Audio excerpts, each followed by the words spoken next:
Magandang araw mga kapatid. Update muna tayo mula dito sa Malacanang.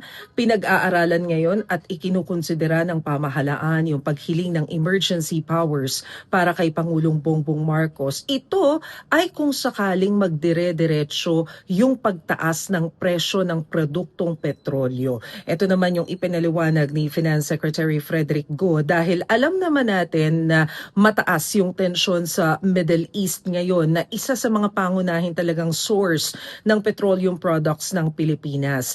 At kapag nagdire-diretso ang tensyon nun, hindi malabo na dire-diretso rin yung maging epekto nito sa presyo ng produktong petrolyo dito sa ating bansa. Malinaw na nakasaad sa ating batas na kapag umabot ng $80 per barrel ang Dubai crude ay mabibigyan na ng subsidiya yung ilan sa ating mga sector, particularly yung nasa public transportation.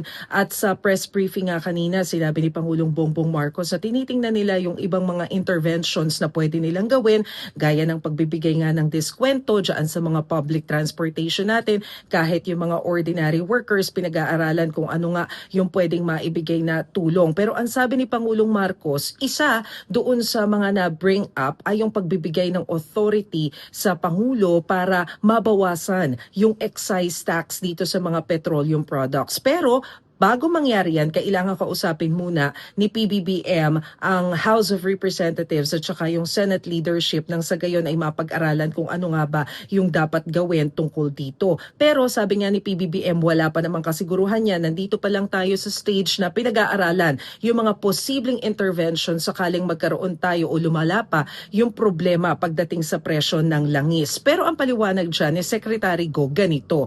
Meron siyang binigay na analogy na pwede kasi natin yung ihambing sa isang earthquake na kung halimbawa nagkaroon ng lindol na tumagal ng ilang segundo, halos wala pa yung epekto doon sa mga building. Pero kapag kayong isang earthquake tumagal ng 6 hours, pihadong sira yung mga building, hindi ba? So, yan yung kanyang analogy. So, dalawang factors daw yung kailangang i-consider pagdating dito sa presyo ng produktong petrolyo. Una, yung the price itself at pangalawa, yung duration. Gaano ba katagal itatagal yung ganoon kataas na presyo ng langis? So, sa ngayon, pinag-aaralan pa kung ano yung mga susunod na hakbang, pero ang panawagan ng pamahalaan doon sa mga kababayan natin sa Middle East, kalma, panatilihing ang pag-iingat at makinig doon sa mga protocols ng kanilang host countries. At yan muna ang pinakahuling balita mula dito sa Malacanang. Ako po si Maricel Halili. Magandang araw.